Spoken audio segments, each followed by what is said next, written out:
usipofikiria nje ya boksi utabaki huko huko endelee kwa maskini, si ndio?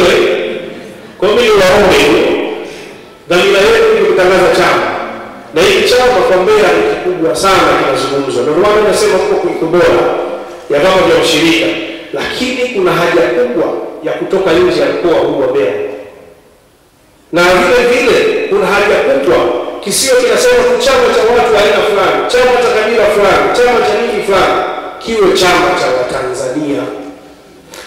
Jamhuri ya Muungano wa Tanzania.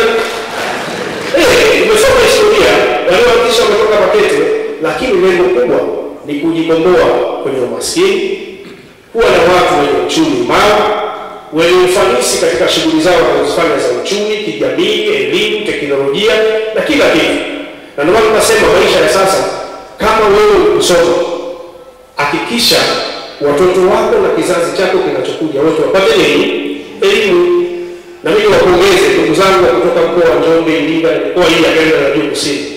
Hatukusoma sisi inawezekana, lakini leo hii tunasomesha sana watoto wetu.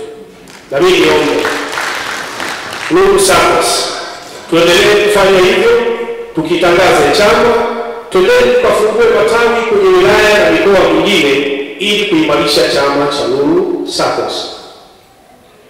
Na niwaombe, elimu hii sio kwa wale watumishi tu. Tuna haja ya kuongeza idadi ya wanachama ambao nao wataendelea kupata elimu ili kuimarisha chama cha Nuru SACCOS. Lakini pia nimedokeza kuwa maadhimisho haya yanafanyika kwa siku 3, ikiwa leo ndio siku ya mwisho. Kwa maana ilikuwa semina na leo tunakwenda kuhitimisha kutoa misaada pamoja na sadaka. Hii misaada na sadaka, taasisi yoyote ya kiserikali pamoja na taasisi za binafsi na asasi za kiraia, tunapaswa kufanya hivyo kwa sababu tunakwenda kusaidia wenzetu, tunakwenda kuimarisha uchumi wa wenzetu, lakini kuwapa pole na kuwainua wenzetu pale wanapokaa. Ukweli ni kwamba serikali peke yake haiwezi kufanya kila jambo. Serikali ipo ili na watu wengine waisaidie ili kuleta maendeleo katika eneo husika. Cha kwanza niseme kwamba leo tunahitimisha maadhimisho ya 11 wa wiki ya lulu kwa mwaka 2025. Na maadhimisho haya yanahitimishwa kwa kwenda kutoa misaada na sadaka.